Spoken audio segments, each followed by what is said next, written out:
Vuoi sembrare più italiano o italiana quando parli? Beh, allora usa queste parole. Ciao a tutti e benvenuti a un nuovo video. Io sono Stefano e sono un insegnante di italiano per stranieri. Se questa è la tua prima volta sul canale, benvenuto o benvenuta e non dimenticare di iscriverti al canale e attivare la campanellina perché pubblico sempre tantissimi video di grammatica, vocabolario, cultura, ti piaceranno tantissimo. Oggi parleremo di alcune parole ed espressioni italiane che noi italiani usiamo davvero sempre e che tu devi conoscere se vuoi sembrare più italiano quando parli. Iniziamo subito da questa parolina che sicuramente conosci. No. Beh, forse le prime due parole che hai imparato in italiano sono sì e no. Però no ha anche un altro significato davvero molto interessante che io uso abbastanza spesso in italiano. Guardiamo questi esempi.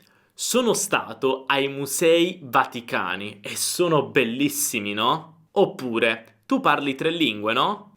Perché usiamo no alla fine di queste frasi? Qui non usiamo no per negare, per dire che quello che abbiamo detto prima non è vero. Il contrario, usiamo no per dire è così, giusto? È vero? Quindi se io dico sono stato ai Musei Vaticani e sono bellissimi, no? Uso quel no per dire è vero? È così? Sono proprio belli. Sei d'accordo con me? Oppure tu parli tre lingue, no? Cioè sto chiedendo conferma, è così? È giusto che tu parli tre lingue? È davvero un uso molto comune di no in italiano e sono sicuro che esiste anche in altre lingue, come per esempio in inglese si può tradurre con right? Quindi magari scrivi qui sotto nei commenti come si traduce questo no nella tua lingua. Un'altra parola, anzi un verbo che noi italiani usiamo molto spesso, però che sento pochissimo dagli studenti è senti o senta.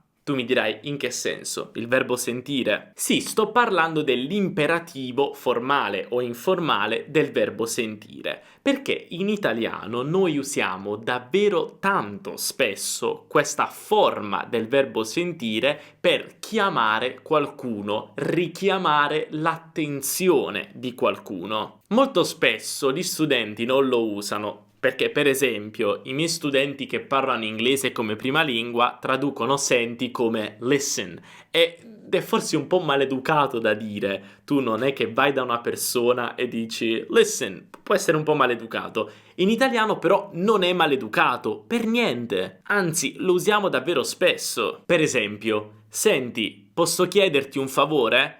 Io voglio richiamare l'attenzione di quella persona dicendo senti, che è un po' come dire scusa, è la stessa cosa, però noi usiamo molto anche questo senti. Oppure se sei in un negozio, senta scusi, quanto costa questo? Senta scusi, quanto costa questo? Un altro modo per richiamare l'attenzione, molto usato. Lo stesso possiamo farlo anche con il verbo guardare e dire guarda informale o guardi formale. Però non usiamo questo tanto per attirare l'attenzione, ma più per far notare qualcosa. Però non stiamo chiedendo davvero di guardare, ok? Per esempio, guarda, sono stanco, preferisco non uscire. In questo caso io sto dicendo a quella persona guarda per far notare questa cosa, rendere la persona consapevole di questa cosa, cioè che io sono stanco e non voglio uscire. Oppure guardi, però non è una buona idea. Qui sono formale, forse al lavoro voglio dire a quella persona che quello che ha detto non è una buona idea, dico guardi, non è una buona idea, sto facendo notare che quella cosa non è una buona idea, ma non sto chiedendo di guardare davvero, ok? Ma prima di andare avanti voglio parlarti di un'applicazione che io amo per imparare l'italiano. Sto parlando di Lingopie, una piattaforma fantastica per guardare film e serie TV italiani con i sottotitoli. Però attenzione, non parlo di sottotitoli normali, ma dei sottotitoli interattivi. Infatti puoi cliccare su un sottotitolo per scoprire subito il significato delle parole e sentire la pronuncia. E se vogliamo possiamo anche attivare i doppi sottotitoli per capire tutto quello che le persone stanno dicendo. Poi quando clicchiamo su una parola, questa viene aggiunta alla nostra lista di parole e possiamo memorizzarle facilmente attraverso dei giochi o delle flashcards interattive. Un'altra funzione che amo di LingoPie è che possiamo cercare delle parole, per esempio vabbè, una parola che impareremo tra poco, e possiamo scoprire il suo uso in contesto, direttamente nei film e nelle serie TV, come in questo caso. Questo è un ottimo modo per capire il significato vero delle parole in modo facile e veloce. Poi il catalogo di LingoPie è sempre in aggiornamento e recentemente hanno anche introdotto degli show Netflix italiani fantastici e ne arriveranno presto tanti altri. Se vuoi provare LingoPie gratis per 7 giorni, puoi farlo cliccando sul link qui sotto in descrizione e poi avrai anche accesso ad un fantastico sconto sul tuo abbonamento. Grazie mille a LingoPie. Adesso passiamo alla prossima parola, vabbè, che io davvero uso tutti i giorni, come tutti gli italiani. Vabbè ha tanti significati diversi, vediamo un po' che cosa significa attraverso anche degli esempi in contesto. Prima di tutto però voglio dirti che cosa non significa vabbè. Infatti molti studenti pensano che vabbè sia l'abbreviazione di va bene, va bene. In realtà non è così nella maggior parte dei casi, vabbè non significa va bene. E vabbè molto spesso ha anche un significato un po' negativo. Vediamo i suoi usi e iniziamo dal primo, la rassegnazione. Infatti, quando ci rendiamo conto che non possiamo fare nulla per cambiare una situazione, possiamo dire vabbè, pazienza, vabbè, pazienza. Oppure, vabbè, non posso farci niente, vabbè, non posso farci niente. Quindi usiamo vabbè per esprimere proprio questo sentimento di rassegnazione. Purtroppo non possiamo fare niente per cambiare quella situazione. Vabbè viene usato anche per fare una concessione. Se per esempio una cosa non ci interessa particolarmente, per esempio il nostro amico ci vuole raccontare com'è andata la sua ultima partita a calcetto, però a noi non è che il calcio ci interessa particolarmente, però comunque vogliamo che lui ce lo racconti, gli diamo il permesso di farlo, gli facciamo una concessione, possiamo dire vabbè racconta, vabbè racconta. Cioè non è che mi interessa così tanto, però ti faccio questa concessione, dai, racconta lo stesso. Chiaramente capisci che quest'uso di vabbè può essere anche un po' maleducato, quindi stai attento. Un altro uso di vabbè che secondo me devi conoscere è quello per minimizzare qualcosa. Se per esempio un nostro amico ci parla di un viaggio che vuole fare in Australia, però l'Australia è lontanissima, un viaggio lì costerebbe tantissimi soldi e lui non è che ha così tanti soldi, possiamo dire se vabbè, guarda che un viaggio in Australia costa tanto. Se vabbè, guarda che un viaggio in Australia costa tanto. Anche col movimento della mano così. Il nostro amico sarà sicuramente triste quando sentirà questa frase perché stiamo minimizzando il suo sogno ed è anche un po' maleducato da dire, però è abbastanza comune dire sì, vabbè, cioè, ma cosa stai dicendo? Quello che stai dicendo, no, minimizziamolo, non è così. Un altro uso interessante di vabbè è per reagire a qualcosa di inaspettato. E qui andiamo a combinare di solito vabbè con no. Quindi avremo no, vabbè. Questo io lo uso sempre, davvero dalla mattina alla sera. Per esempio, un nostro amico ci dice non sai cosa ho fatto, ho comprato casa. E io rispondo, dato che questa è una cosa inaspettata, no, vabbè, che bello, dove? No, vabbè, che bello, dove? Oppure un altro amico ci dice, per una cosa inaspettata, negativa, uffa, ho rotto il computer, è caduto. E io dico, no, vabbè, com'è successo?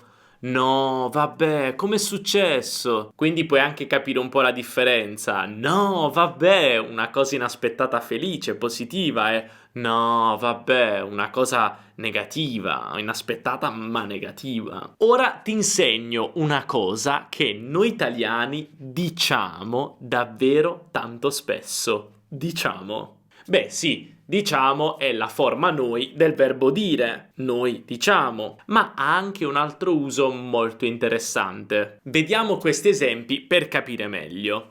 L'effetto della pandemia su, diciamo, il settore della ristorazione è stato pesante. Ripetiamo. L'effetto della pandemia su, diciamo, il settore della ristorazione è stato pesante. Vediamo un altro esempio. Dopo un'attenta analisi dei partiti di destra, abbiamo notato dei comportamenti comuni. Dopo un'attenta analisi dei partiti di destra, abbiamo notato dei comportamenti comuni. Perché usiamo diciamo qui? Avete visto che quando io dico diciamo sto pensando? Beh, praticamente noi diciamo per guadagnare del tempo. Forse noi stiamo pensando a quella frase, magari non ci viene in mente quella parola e allora usiamo diciamo soltanto per guadagnare un po' di tempo e pensare a quello che dobbiamo dire. Semplicemente questo, per guadagnare un po' di tempo. Però in generale voglio dirti un'altra cosa. Quando noi in italiano stiamo parlando e chiaramente stiamo anche pensando a quello che vogliamo dire e stiamo provando un po' a guadagnare del tempo, ci sono delle strategie che noi italiani usiamo. Una di queste è diciamo. Ma un'altra che abbiamo è quella semplicemente di allungare le vocali delle parole. Non abbiamo suoni come per esempio in inglese il cosiddetto non lo facciamo noi, ma allunghiamo le parole. Ti spiego. Ho scritto qui un esempio. Diciamo che sto raccontando una storia a un mio amico e dico, e nel frattempo io sto anche pensando a come dire la storia. Quindi fai attenzione. Siamo andati in pizzeria, ho ordinato una margherita e mi hanno portato una diavola. Il problema è che a me non piace il piccante e quindi l'ho mandata indietro. Siamo andati in pizzeria, ho ordinato una margherita e mi hanno portato una diavola. Il problema è che a me non piace il piccante e quindi l'ho mandata indietro. Come vedi, io qui sto parlando e sto pensando allo stesso tempo.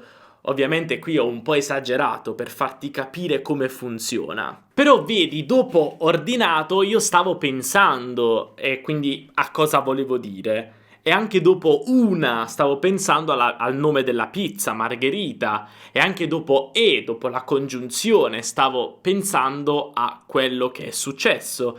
E quindi ho ordinato una margherita e mi hanno portato una diavola. Molto spesso io sento i miei studenti, soprattutto per esempio quelli americani, dire qualcosa come ho ordinato una margherita, questo suono.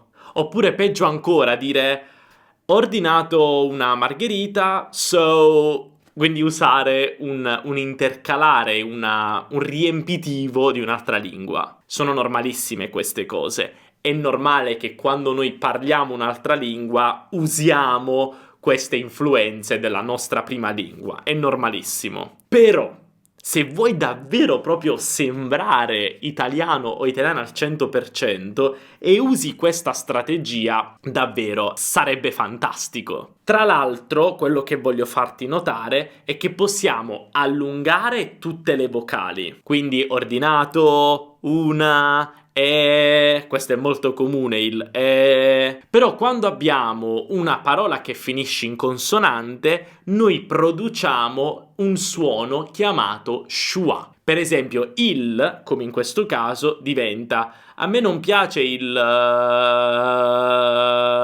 lo senti questo suono? Questo si chiama schwa. Non è un suono estremamente comune nella lingua italiana, è molto più comune in altre lingue, come l'inglese o il napoletano, per esempio. Nel dialetto napoletano, nella lingua napoletana, questo suono è molto comune. Però è l'unica strategia utile per allungare il suono di una consonante come la L, il... Poi chiaramente queste strategie sono delle strategie per la conversazione di tutti i giorni. Se io parlassi così mentre faccio un video su YouTube, sarebbe noioso, no? Non sono cose che ti insegno perché devi usarle per sembrare una persona più, diciamo, a tuo agio quando parli in italiano, ma sono delle strategie utili per sembrare più italiano, in effetti, e evitare di usare delle paroline dalla tua lingua, come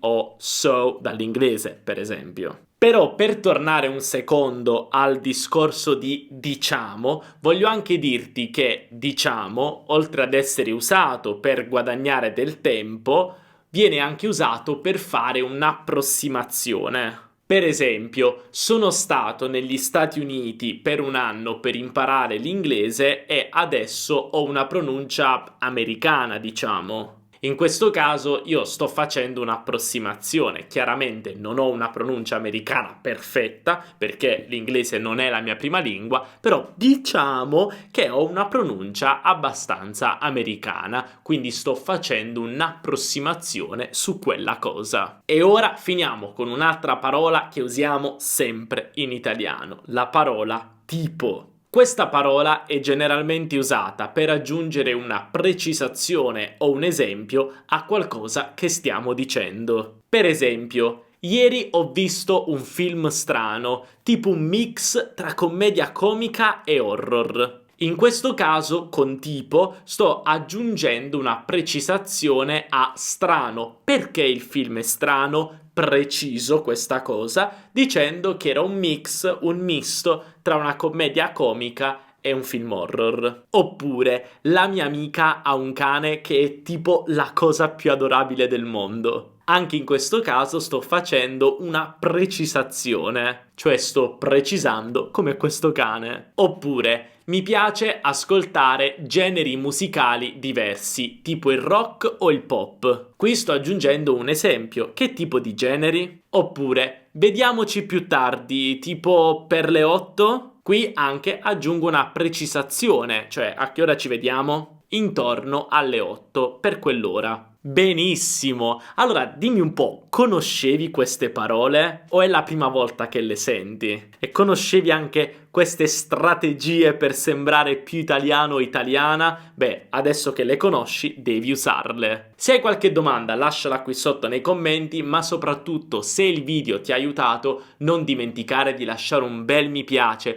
Questo mi aiuta tantissimo a far crescere il canale, così che tante altre persone possono guardare i miei contenuti. E non dimenticare anche di iscriverti al canale e attivare la campanellina, così non perderai tutti i video futuri. Noi ci vediamo nel prossimo video. Un abbraccio dall'Italia, ciao!